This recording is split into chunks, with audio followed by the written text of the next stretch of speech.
everyone, it's Laura here, and I'm really excited to share with you how to make a plant-based vegan cheese. It tastes really rich, like a sharp tasting cheddar type of cheese, and it's really easy to make. It just requires your patience. So we're going to start with 3 phases. Step 1 is filtered water in a grain to make a kind of a fermentation water. Step 2 is blending the cashews to be able to add that fermentation into it and let it start to ferment and become cheese. Step 3 is adding the rest of the ingredients together in a pot, putting it in a cheese mold, and shoving it in the fridge, and it is done. So let's get started. Rejuvelac is fermented grain water, and you will need to choose a grain to make it. And I've put examples on the cutting board. On the right, these grains contain gluten, and on the left are pseudo grains that are gluten-free. The examples in the wheat family are kamut, spelt, and einhorn. Rye isn't related to wheat. On the left is quinoa and brown rice, and other gluten-free options are millet and oats. With this recipe, I chose rye because it contains a fruity umami flavor.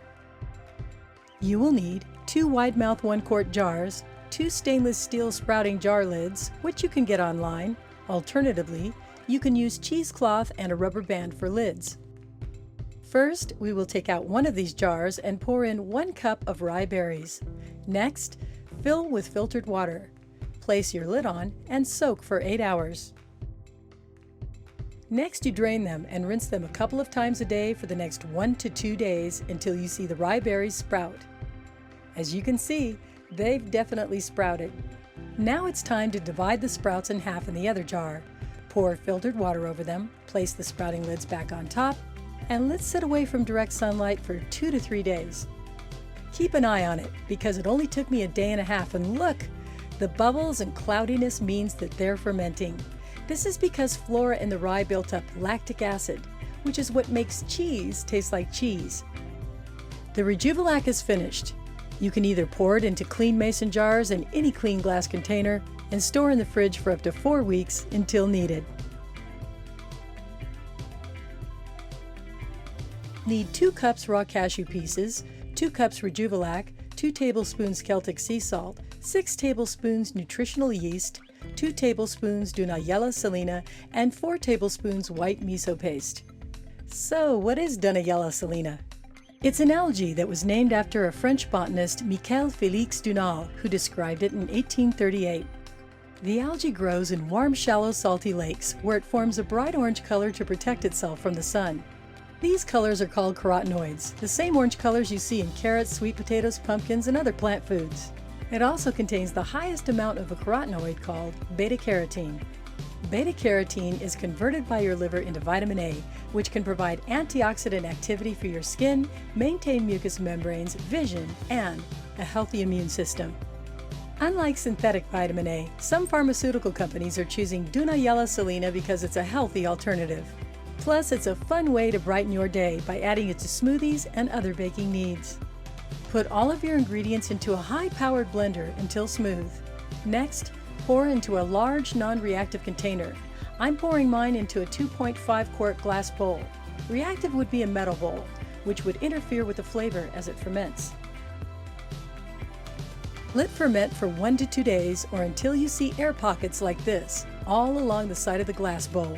This means it's done. It tastes tangy too. You will need 3 4-inch mini spring-form pans and cheesecloth. And cut the cheesecloth into squares that will be larger than the pans so that you can line them. You will also need 2 tablespoons of agar powder, 4 tablespoons tapioca starch, 1 cup water plus 4 tablespoons water. We'll start with the agar in the cup of water first and then mix the tapioca starch and the 4 tablespoons water separately. Pour in the water and agar and whisk it together. Put the lid on for a few minutes and let simmer. Take off the lid and whisk to make sure it's well blended. Go ahead and pour in the cheese mixture and blend.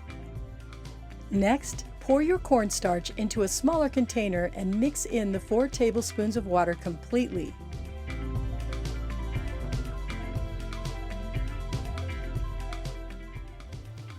And pour in as you whisk the hot mixture to avoid lumps.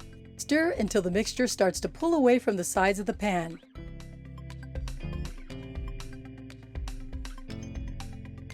Now it's time to fill the cheesecloth-lined pans.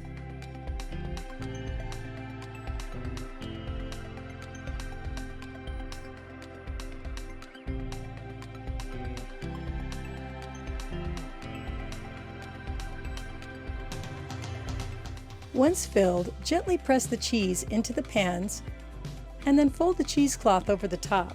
Doing this prevents the top from drying out from the air as it chills in the fridge. Once cold, flip them out and dry off the bottom with paper towel so that you can wrap them in wax paper. First, you're going to need to take off the cheesecloth.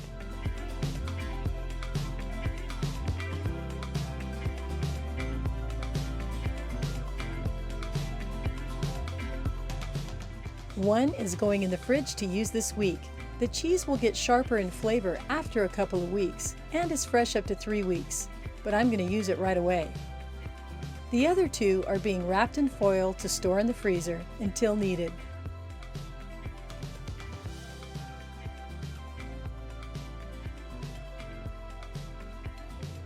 I'll see you next time, and oh, try the cheese.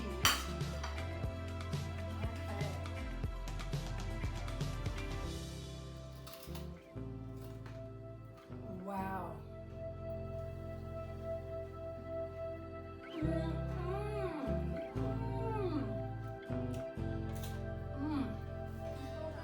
Bye.